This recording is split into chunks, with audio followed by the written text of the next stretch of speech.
So, dear Andy, what can you tell us about your brand new single, Everything? In my opinion, it has a lovely AOR rock FM vibe, very melodic. How would you introduce it to the fans? Um, I would say it's a modernized version of a song that I wrote 20 years ago. Mhm. We did it in a slightly different version, but the singer that we have now, Paul Manzi, he is that typical. In fact, he's probably, in my opinion, one of the top vocalists around at the moment for singing, that sort of commercial rock songs. Yeah, I'm a huge Arena fan, so I know him. He's amazing. Yeah. Oh well, that's good because he came to us at a time when we just made a decision about who was going to be the lead singer about 15 years ago, and our second choice was Paul, and we kept him in mind every time because there are times the only person who can't leave this band and have a day off is me. Yeah. Uh, Everybody else can say, I can't do that show. Can you try and find somebody else? And when it was the anything to do with keyboards, guitar, vocals, Paul was the guy that we used to bring in. And so it was a very easy decision about 3 years ago when our singer decided to follow his heart and go with and break out on his own with a couple of other guys. Mhm. Paul was the obvious choice, and it's been a great choice. It really has, and his voice has really added Yeah. something. And I think that the song "Everything" it deserves every chance it can get. Yeah. Well, going back to the last year, how was to record Isolation Boulevard during the lockdown periods? I mean, something very different from Desolation Boulevard, I suppose. Um, the only problem that we had was that we didn't really have any way of recording drums properly. Hmm. So we found outtakes and live recordings of drum tracks that were so good Okay. that we built the tracks from that. I lifted some synthesizers, for example, from the original recordings back in the 70s, Hmm. because I've had a lot of our master tapes digitized so that we can get access them from a computer now. Hmm. And then some of the guitar parts I liked so much from previous recordings that I use them. But it's all brand new vocals and mixing and bass playing you know um, and Isolation Boulevard. I think it's been so well received. In fact, it was a little bit of a shock to me because normally, when you do like a compilation album, a lot of people kind of not shy away, but certainly radio people return to the original recording. Yeah. But we've had so many plays from the new versions that it's made me believe in myself again. Yeah. And how was to record your classic songs with the current lineup?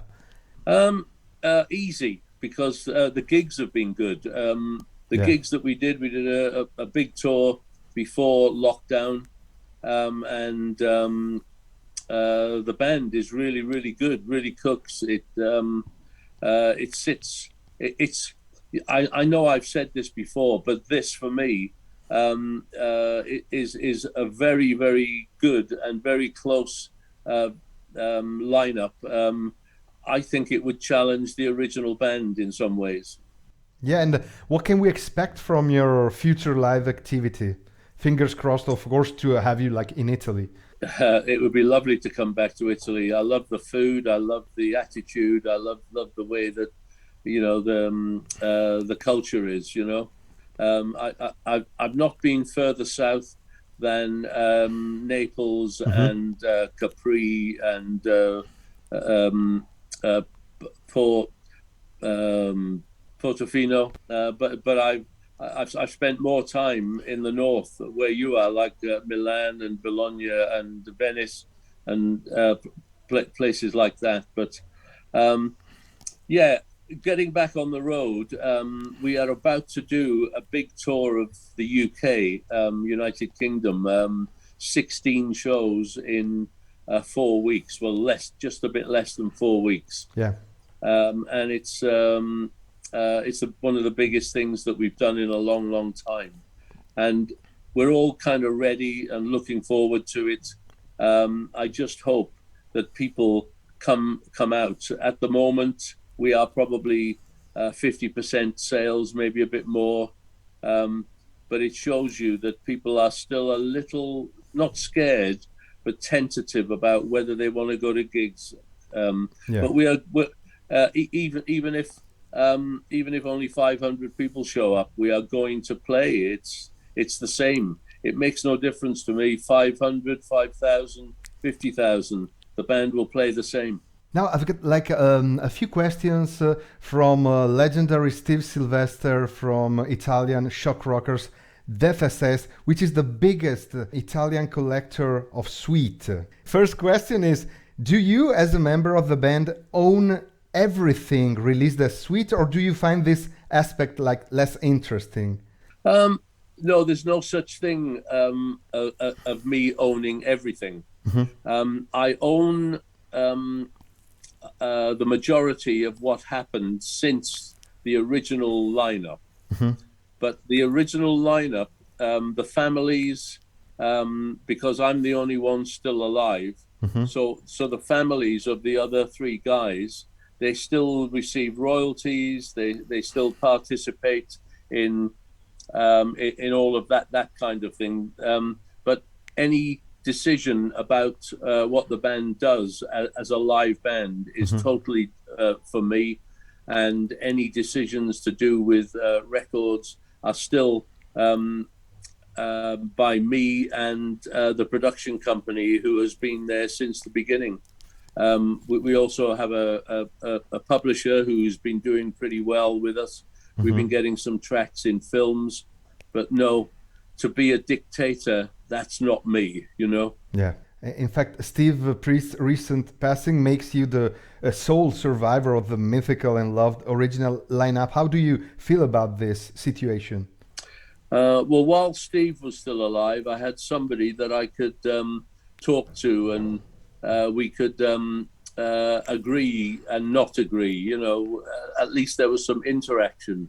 Now, it's just me, and I'm not saying that I'm not capable of steering the band and making the right decisions, but it's not something that I ever envisaged, being the only member from that original lineup. But I guess a life in rock and roll isn't always straightforward, you know? Yeah, like Sweet have been a seminal band in the 70s, and they managed to influence loads of bands of very different genres.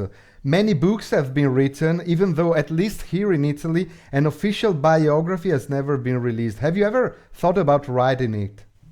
There have been a few books, and friends of mine who've read them, because I'm not the kind of person who would read a biography about me and then go, that's wrong, that's wrong, that's wrong. But they tell me that, you know, even when you go on Wikipedia, that's not right either. Yeah. You know, so maybe I should write a book, but I guess I'm too busy sitting down watching sports on television. This historical period often offers documentaries and biopics in theaters or TV about various artists. Don't you think that a band such as Sweet, with a long and interesting story, should deserve something like that? Yeah, I kind of I see where you're coming from, and we have been approached once or twice by certain people who've produced other, you know, documentary style biopics of other artists. Yeah, I think it's not a bad idea. It's a good idea, a documentary for Sweet, but I can also see that. Whenever I've been approached, I think they just need to find an angle to kind of tell tell the right story and to bring it up to date. But the main story is set, between 1970 and 1981, I guess. Hmm. So it's um, let's put it this way: we don't have that in front of us at the moment. So you know when it happens, it would be great. Yeah. 1972, there was a legendary gig at Rome's Piper. The venue was Piper, your first gig in Italy. What do you recall about that night? I don't remember much. It must have been the only gig that we did at that time. Yeah. We were doing many different things back in '72. It would have probably been to promote one of the singles like Little Willie or Wigwam Bam or something.